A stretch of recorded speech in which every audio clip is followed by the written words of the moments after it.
capturing the hearts of millions of viewers and making history as the first blind and autistic contestant to receive the coveted Golden Buzzer on America's Got Talent. Kodi Lee's inspiring life story turned him into a worldwide sensation in 2019. The Korean-American singer-songwriter, who is also a gifted pianist, dazzled judges with his heartfelt rendition of Leon Russell's A Song for You. Born with optic nerve hypoplasia and diagnosed with Addison's disease at a young age, Kodi is considered a musical savant, or someone with abilities that would be considered extraordinary even in a person who is not autistic. Within 2 weeks of his audition, Kodi had racked up 50 million views on YouTube and became the talk of the country as he progressed in Got Talent. Kodi auditioned for the TV talent show America's Got Talent in May 2019 and received a standing ovation from judges Gabrielle Union, Julianne Hough, Howie Mandel, and Simon Cowell after his performance, as well as a golden buzzer from Gabrielle, which sent him to the program's live show.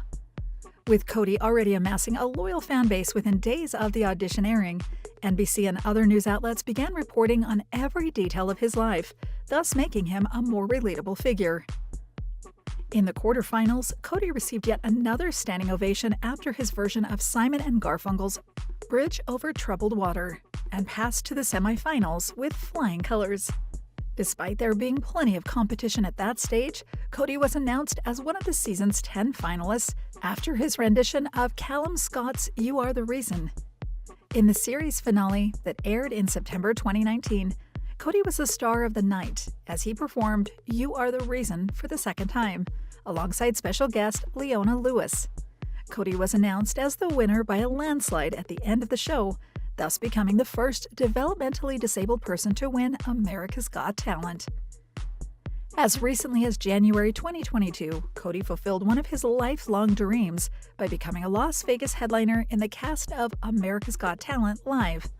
No costs were spared for the star-studded show, a production partnership of Psycho Entertainment, The Works Entertainment Company, MGM Resort International, and Fremantle with a multi-million-dollar budget. When asked in an interview if he'd ever imagined that he'd be performing in front of thousands of fans on the Las Vegas Strip, Kodi enthusiastically replied, "Heck yeah, I have never given up on my dream. I love being able to share my music with the world." His proud mother, Tina, confessed that she never imagined her son would win Got Talent and that her biggest goal was simply landing an audition for her talented offspring so that he could show the world his abilities. Despite his varied interests, including tap dancing and technology, Kodi remains a humble person and loved spending time with his family the most. The pianist is also planning his debut album, which will include both covers and original songs, and has shared that he'd love to work with Alicia Keys and Elton John. Other career highlights since winning Got Talent include performing a duet with the musician HER and making appearances in the latest season of the show. Paradoxically, some of the most successful contestants on America's Got Talent didn't actually win. The Texas Tenors, a classical crossover group who came in 4th place in Season 4, are a good example, going on to release 5 studio and 3 live albums, one of which reached #1 on Billboard Classical Chart. Many would argue that they eclipsed Kevin Skinner, despite not walking away with the hefty $1 million prize. And if you're wondering who Kevin is, that just proves our point. The Texas Tenors peaked in popularity in 2013, the year they self-produced a PBS special with the Phoenix Symphony and received 3 Emmy Awards. They're performing to this day all around the States. Although their last studio album didn't make any waves on the U.S. music charts, the talented trio have thousands of dedicated fans and are making a nice living from touring and merchandise. Jackie Evancho, who lost to Michael Grimm in Season 5, is another clear-cut case of runners-up subsequently outperforming the winners. Becoming the youngest solo artist to go platinum and the youngest solo artist to debut in the top 10 with her first EP, Oh Holy Night, Jackie's career went from strength to strength as she gained hundreds of thousands of fans. Instead of being hit by the sophomore slump on her second project, Jackie remained relevant with Dream With Me, the album doing so well that she became the youngest artist to debut in the UK Top 5. Apart from that, the talented soprano's critically acclaimed album Two Hearts became her 7th consecutive #1 hit on the Billboard Classical charts. The impressionist and comedian Melissa Valenciennes also shot to fame thanks to her stint in Got Talent. Despite having already appeared in Montreal's Just for Laughs festival a year prior. After losing out to Landau Murphy Jr. in the semifinals, Melissa began doing voice work for Family Guy, Adventure Time, and other animated series before landing her big break. In 2016, the bubbly brunette landed a gig on Saturday Night Live and wowed viewers with her dynamic personality. In fact, her impression of Sarah Silverman went down so well that she became a regular cast member. Despite the odd public controversy, Melissa remains booked and busy with some of her latest projects, including voice work on Summer Camp Island and Q-Force. Last but certainly not least, the violinist Lindsey Stirling got off to a brilliant start in Season 5 with her electrifying performances. But things turned sour when Piers Morgan cruelly told her she wasn't good enough to incorporate dance into her performances, and Sharon Osbourne said, "What you're doing is not enough to fill a theater in Vegas." Ignoring the critique and staying true to her eccentric and somewhat unmarketable art form, Lindsey went on to become one of YouTube's most popular young musicians, with 11 million subscribers and over 2 billion views. Blending classical music and hip-hop to achieve amazing results, the Californian recently co-headlined a successful tour with the one and only Evanescence. It goes without saying that the less successful Got Talent acts who never realized their full potential also deserve their own mention. Despite winning the first season at the tender age of 11, with her powerful rendition of Broadway hits, Bianca Ryan's career stalled in 2007, as she chose to focus on her education. Sadly, from 2010 to 2014, the Philadelphia native's health issues also impacted her professional trajectory, and she could only release one original single and a cover of John Legend's All of Me. After undergoing various surgeries, Bianca came back with a bang in May 2017 to premiere her new single, One Day. Sadly, the buzz surrounding her career had more than died down, and the music scene was full of fresh, young faces to occupy her spot. From being hailed by Simon Cowell as one of the best singers the judges had ever heard, to fading into obscurity, Bianca was forced to become a YouTube musician to make ends meet and sporadically release music to this day.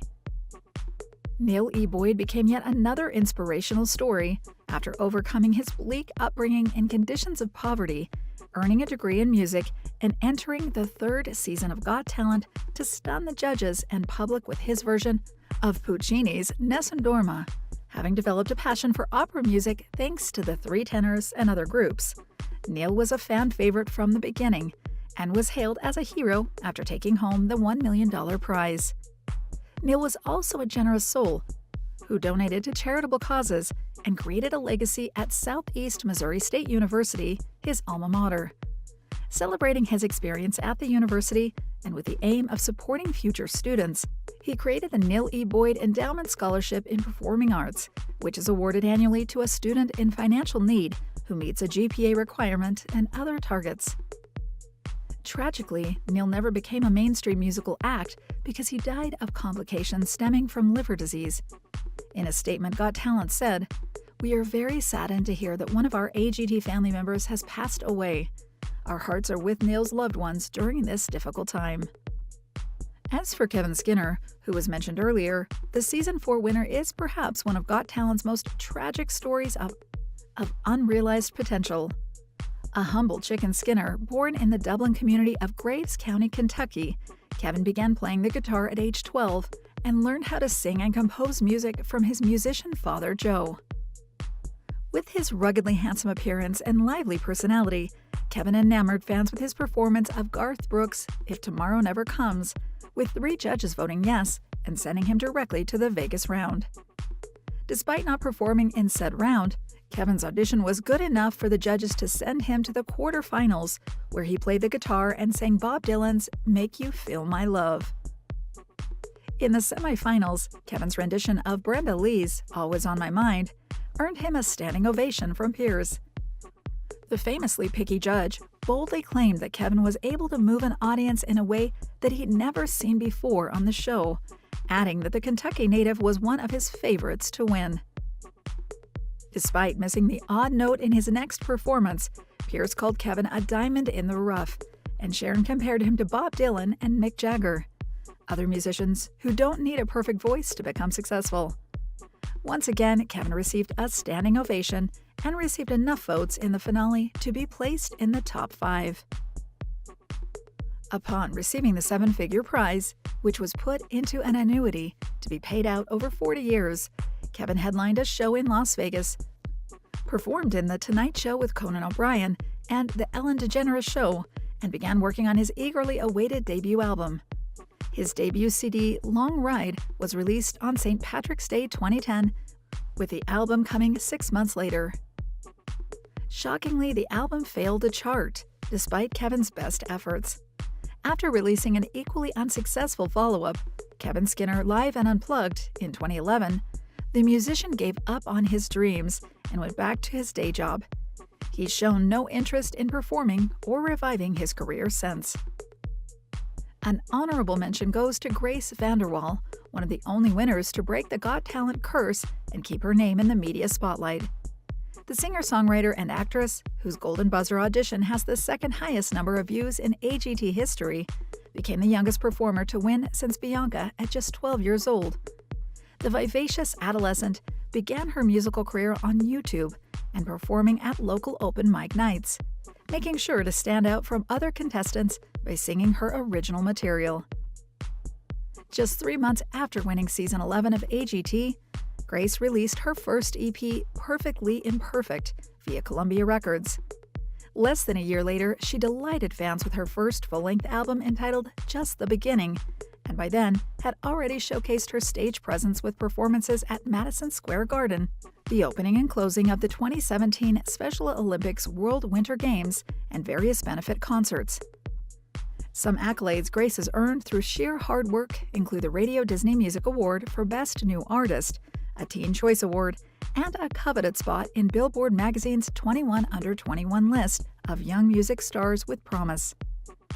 The New York native has also signed with IMG Models and starred in the Disney Plus adaptation of Jerry Spinelli's Stargirl. She currently boasts over 4 million Instagram followers.